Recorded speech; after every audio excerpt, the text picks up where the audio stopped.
Hola hermanos, ¿qué tal? Muy buenas noches. Pues es un privilegio nuevamente estar aquí al frente para compartir con todos ustedes la preciosa palabra de Dios, seguir edificándonos, seguir creciendo en la gracia, el conocimiento de nuestro Señor y Salvador Jesucristo. Y creemos que estamos en el lugar adecuado, ¿verdad? Estamos en el lugar pertinente para que seamos edificados, seamos bendecidos, y es que démosle gracias a Dios, ¿verdad? Porque Él nos ha traído, estamos aquí, y ustedes, hermanitos que están ahí en casa, Dios les bendiga, abran su Biblia, ¿verdad? Allá en el Evangelio según San Mateo, vamos a estudiar la palabra de Dios, y yo creo que en esta hora vamos a empezar a recordar, ¿verdad? Ese tiempo que ya está, ¿verdad? Ya lo están anunciando de diferentes maneras. ¿A qué me refiero? Es el tiempo de la natividad, de la Navidad.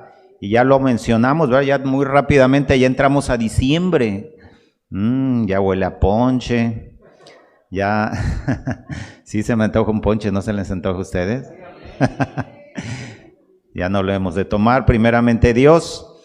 Y vamos en esta noche vamos a tener un estudio breve pero sustancioso acerca de el advenimiento de Cristo, es decir, la anunciación que se hizo de que vendría el Mesías prometido. Había una promesa de parte de Dios que fue dada desde Abraham, ¿verdad? El padre de la nación judía, el gran patriarca Abraham. Desde Abraham viene la promesa que venía, que tendría su advenimiento el Mesías, el Cristo de Dios, ¿verdad? Cristo es la traducción griega de la palabra hebrea Mesías, que significa Salvador. Vendría el Salvador, ¿verdad? Y todos ya aquí estamos gozosos porque le acabamos de cantar, ¿verdad? Con todo nuestro corazón al Salvador, al Cristo, al Mesías, al Rey de Reyes, al Señor de Señores. Y muchos efectivamente dicen que la fecha exacta del nacimiento de Jesús probablemente no fue en invierno, a lo mejor fue, o sí, ¿verdad? Sí dicen que sí fue en invierno. Muchos biblistas, hay personas que no son muy adeptas a decir en tal fecha. Efectivamente, nosotros no nos peleamos por eso también, pero sí creemos que debemos de celebrar el nacimiento del Salvador, ¿verdad? Lo tenemos que celebrar, tenemos que estar, ¿verdad?, con un espíritu de festivo. Entonces, vamos a hablar del advenimiento, de la anunciación que se tuvo de que vendría el Mesías, el Cristo de Dios. Es decir, si como buenos estudiantes de la palabra de Dios hemos visto que nuestra Biblia se divide en dos partes generales, ¿verdad? ¿Sí conocemos cuáles son esas dos partes? ¿Cuál y cuál? El Antiguo Testamento y el Nuevo Testamento. Muy bien. Entonces, el Antiguo Testamento, ¿se acuerdan en qué libro acaba? En Malaquías, ¿sí? Malaquías hasta Malaquías es donde, hasta el profeta Malaquías fue donde el Señor se manifestó, ¿verdad?, a su pueblo Israel. En aquel tiempo los exhortó a que se volviese nuevamente a Dios. En los tiempos de Malaquías el pueblo israelita sí estaba, digámoslo, en los caminos del Señor, pero con una actitud demasiado religiosa.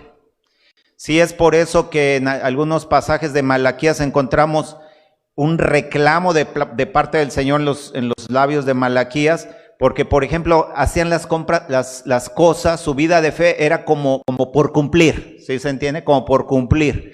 Entonces, cuando presentaban su sacrificio, que sabes que vas a traer un cordero sin defecto, y con esto llegaban los baquetones, con un corderito cojito o cieguito, o sea, el dejadito, el que nadie va a querer comprar.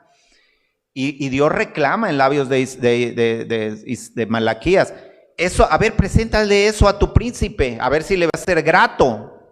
Sí, cosas así de ese estilo era lo que se vivía en los tiempos de Malaquías. Sin embargo, por medio y hasta los tiempos de Jesús, de la secta dentro de los judíos, de los fariseos, se empezaron a meter, pero también con igual como conocemos cómo son los fariseos, ¿verdad? Cómo fueron o generalmente, aunque algunos dicen que fueron muy criticados muy severamente, ¿verdad? Pero en sí llevaron a Israel a cumplir la ley, pero vieron en la ley como un fin, no como un medio de glorificar a Dios, ¿sí?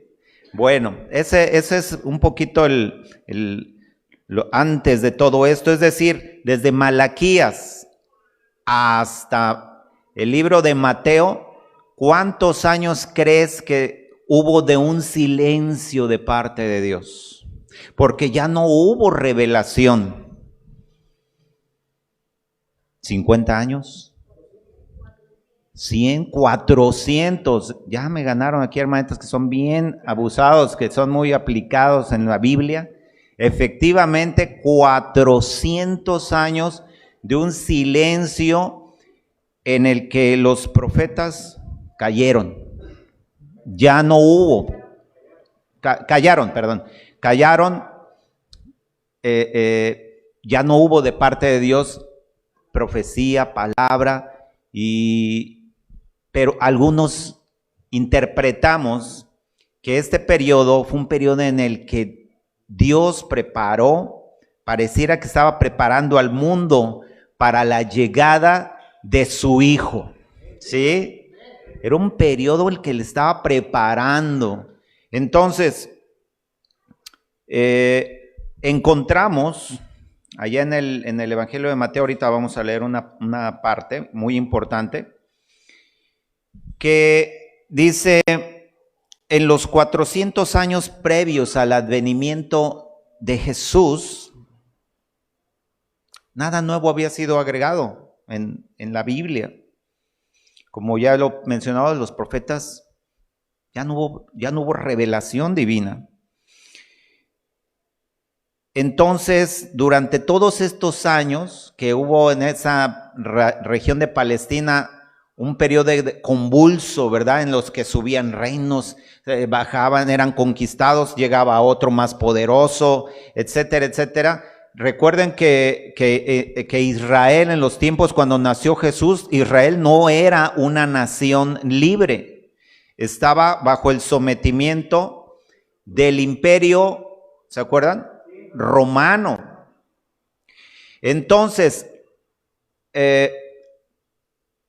el pueblo judío en general estaba instruido por sus líderes religiosos, estaban esperando, ¿sabes qué esperaban? Un Salvador, estaban esperando el Mesías, es decir, ese poderoso personaje que Dios lo mandaría, ¿para qué? Para que los liberara de la opresión, del yugo, ¿verdad? Los que lo tenía esta nación, ¿verdad? Este imperio romano. Entonces, nosotros leemos en el Antiguo Testamento, allá por ejemplo, en Isaías 53, vamos a Isaías 53.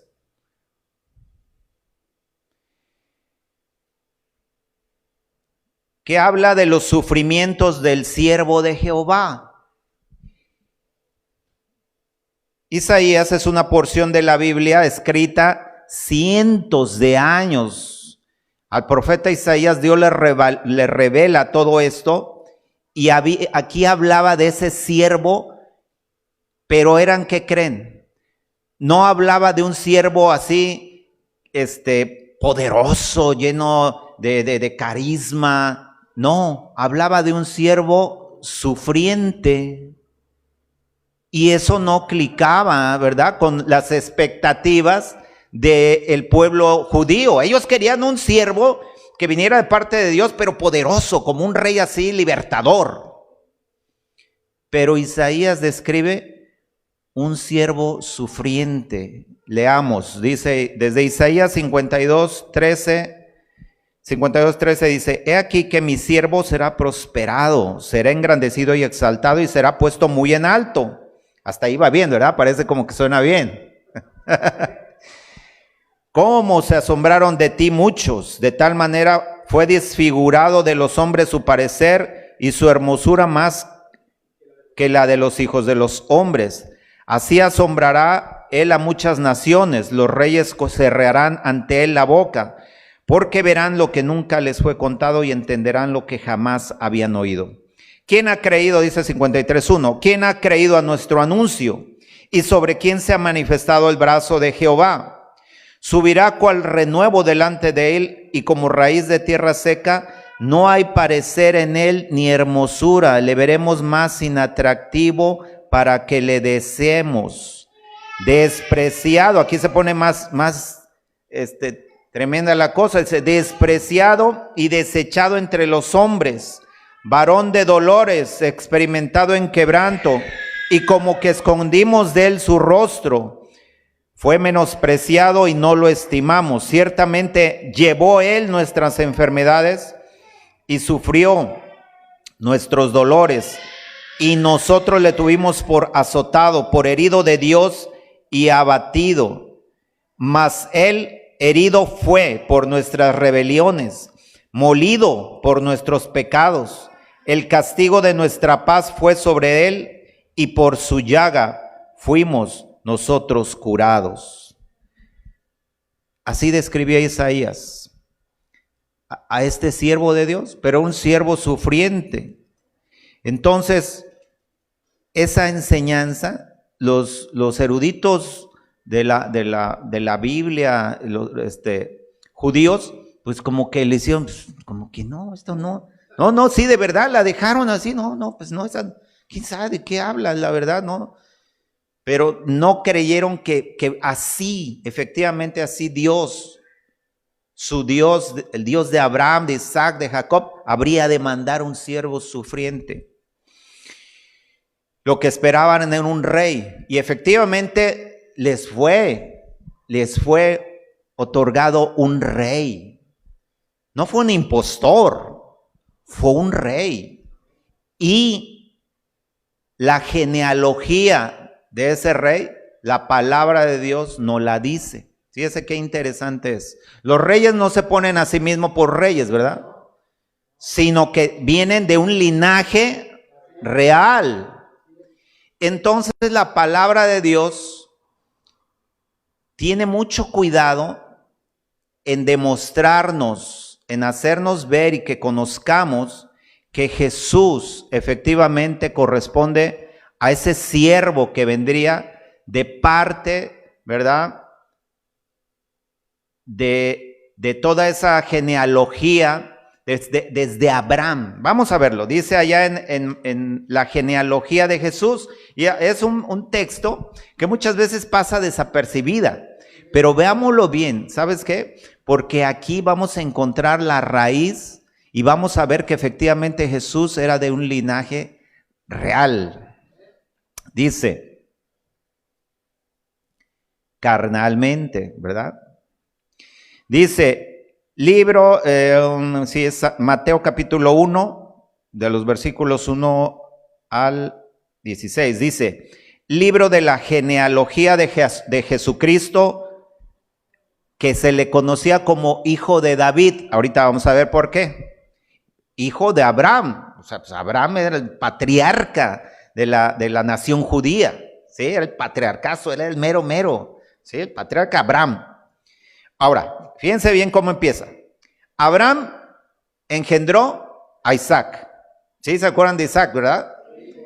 Isaac engendra a Jacob. Jacob engendra a Judá y a sus hermanos. ¿Se acuerdan cuántos más eran sus hermanos?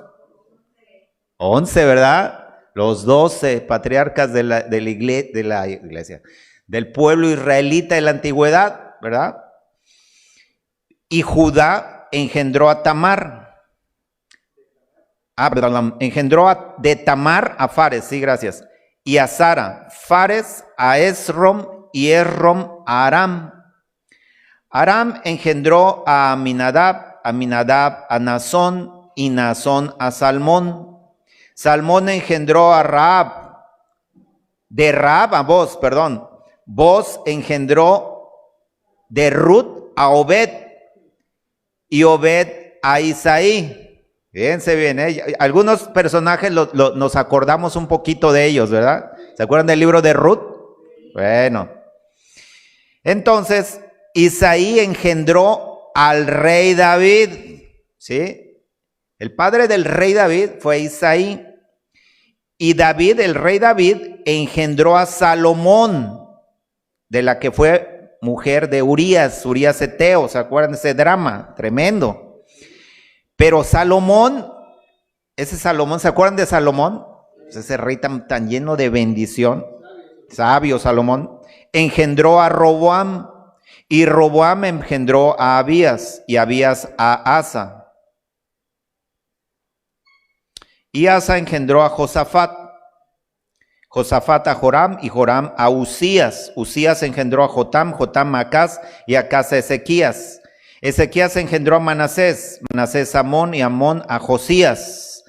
Josías engendró a Jeconías y a sus hermanos en el tiempo de la deportación a Babilonia. Ahí fue cuando ese tiempo tremendo, que llegó el juicio sobre Israel.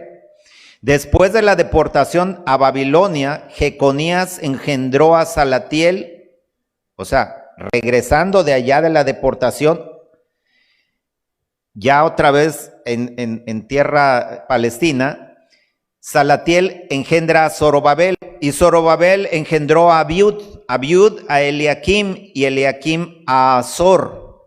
Azor engendró a Sadoc, Sadoc a Akim, y Akim a Eliud, otro Eliud, porque ya había habido otro Eliud por ahí. Eliud engendró a Eleazar, Eleazar a Matán, Matán a Jacob, otro Jacob. Jacob engendró a José, marido de María, de la cual nació Jesús, llamado el Cristo. De manera que todas las generaciones desde Abraham hasta David son 14. Desde Abraham a David, ¿cuántas generaciones? 14. Y desde David hasta la deportación de Babilonia, otras 14. Y desde la deportación de Babilonia hasta el nacimiento de Jesucristo, 14. Entonces, ¿qué estamos viendo aquí? Que José, el marido de María, era de la descendencia de el rey David, de Abraham. Obviamente el padre era Abraham. Y entonces aquí veamos dentro del plan de Dios cómo tenía un linaje, venía de parte el linaje del rey David, porque él fue rey de Israel, ¿sí? Pero aquí algunos podríamos decir, oiga, pero pues José en verdad, en realidad, él no fue el padre como tal de Jesucristo, ¿verdad? Porque hemos estudiado y así lo dice la palabra y lo creemos como una verdad indubitable, que Jesús fue concebido por obra del Espíritu Santo en el vientre de María. Pero entonces, pues por decirlo así, ¿cómo podríamos manejarlo? Técnicamente, pues su padre, delante de los ojos de la gente, era José, ¿sí? Pero la revelación de Dios nos dice que el Espíritu Santo fue el que engendró a Jesús dentro del vientre de María Virgen. Bueno, entonces, fíjense todas estas genealogías que son interesantes conocerlas para encontrarnos cómo Dios fue preparando, como lo hemos dicho desde el principio, la llegada de su Hijo, es decir, esa tremenda ese tremendo acontecimiento llamado la encarnación, que ahora pues hasta hay algunos que lo han tomado como nombre, pero es demasiado compromiso, ¿verdad? Haber puesto encarnación a una persona, no sé, porque la encarnación es un hecho único e irrepetible, en el cual el Hijo de Dios baja, ¿verdad? Como dice el texto, despojándose de poder y su gloria, y se hace hombre para habitar entre los hombres en la tierra, y venir y dar el plan, y venir y dar palabra, ¿verdad? Anunciar el reino de Dios, el arrepentimiento, ¿verdad? Y es algo maravilloso, ¿verdad? Como esto fue anunciado siglos antes del advenimiento del Cristo de Dios. Dice, Malaquías anunciaba la llegada de este Mesías, y ya Jesús lo menciona esa. Vamos a Marcos capítulo 1, hermanos, versículos del 1 al 8.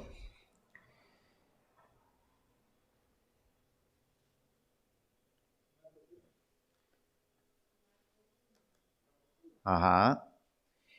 Y estoy aquí haciendo mención desde Malaquías, y después el último profeta que anunció el advenimiento, la llegada de Jesús, fue aquel que el Señor había anunciado, que dice aquí, dice de la siguiente manera: principio del Evangelio de Jesucristo, Hijo de Dios, como está escrito en Isaías el profeta: he aquí yo envío mi mensajero delante de tu faz.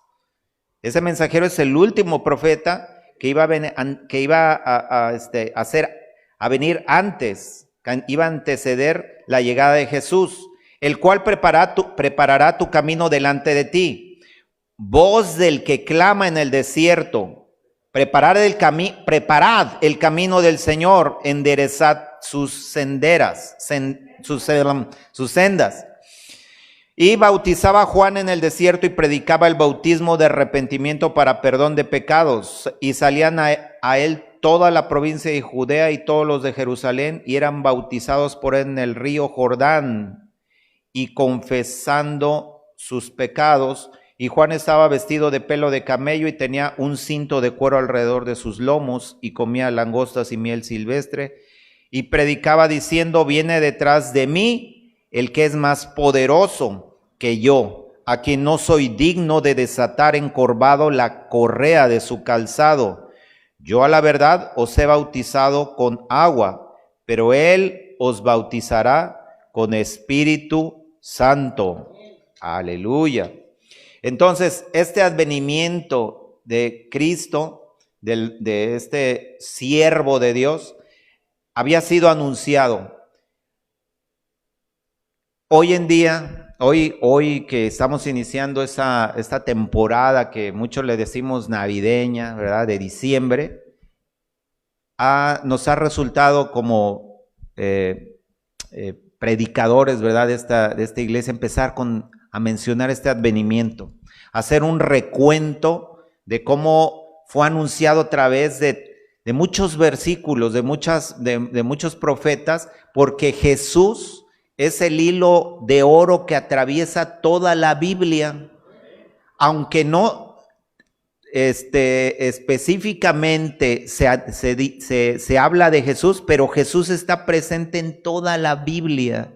Él es, ¿verdad?, el Verbo de Dios. Él es el por qué y para qué de todo el Evangelio. Este periodo intertestamentario, es decir, el periodo entre el Antiguo y entre el Nuevo Testamento, fue un periodo, como ya lo mencionamos, en el que Dios estaba preparando después de Malaquías, y ahora, ¿verdad?, anunciando la venida del Hijo de Dios.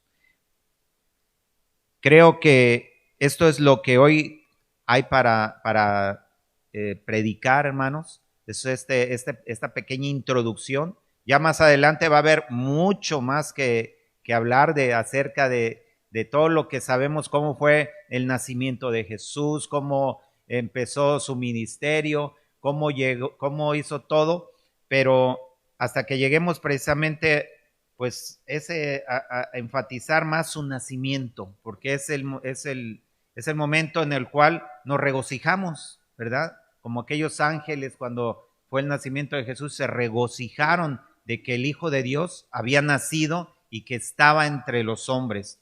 Hermanos, recordémoslo siempre y que nuestra fe se vea vivificada, ¿verdad? A nosotros enterarnos, a nosotros conocer que efectivamente este Hijo de Dios, nuestro Salvador, el Mesías, el Cristo de Dios, está, ¿verdad?, con nosotros y nació y sigue. Aquí dice Jesús, yo estoy con vosotros todos los días hasta el fin del mundo. Vamos a orar, hermanos. Padre amado, te damos muchas gracias, nuestro Dios. Gracias, Señor, porque a pesar de que en los tiempos de Malaquías hubo un silencio de parte tuya, Señor, en el cual, Señor, tú no te revelaste, Señor, tu palabra, Señor, que nunca pasa, Señor, permaneció, Señor, y anunció entre promesas de muchos de tus profetas de la antigüedad el advenimiento de nuestro bendito Salvador Jesucristo, del Mesías prometido. Gracias, mi Dios, porque, Señor,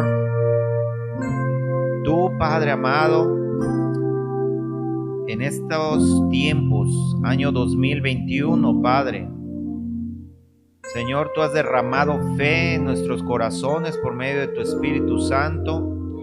Y aunque, Padre, solamente todo esto lo nos hemos enterado porque está escrito en esta revelación muy antigua, en este libro que para muchos, Señor, no es de validez, no se puede demostrar según ellos. Para los creyentes, es decir, para tus hijos, Padre, todas las revelaciones, toda la instrucción, toda esta historia, Padre, que viene en tu palabra, Señor, es un alimento para nuestra fe, Señor. Nos edifica, Señor, nos hace, Padre, que crezcamos en la fe y que tengamos esperanza de salvación y de vida eterna, Padre. Gracias, mi Dios. Gracias, Señor, porque creemos, Padre, que tus pensamientos para con nosotros son de bien y no de mal. Gracias porque tenemos esperanza de resurrección entre los muertos. Gracias porque sabemos que tú, Señor Jesús, has preparado un lugar, Señor, para nosotros. Padre, gracias, mi Dios, porque en esta hora tú has congregado a tu iglesia y allá en casas, las casas de mis hermanos, también, Señor, hemos recordado y nos estamos preparando, Señor, también para festejar, para celebrar con conocimiento de causa, Señor, el natalicio, Padre, la Navidad, Señor, de este nacimiento glorioso de nuestro bendito Salvador Jesucristo. Señor, que lo podamos aquilatar este nacimiento, que podamos vivir el nacimiento de Jesús, que podamos anunciar que Él ha venido. Gracias, Padre, pues, por todas tus bendiciones y gracias por tu amor, Señor, que tienes para con tu iglesia. En Cristo Jesús. Amén y amén.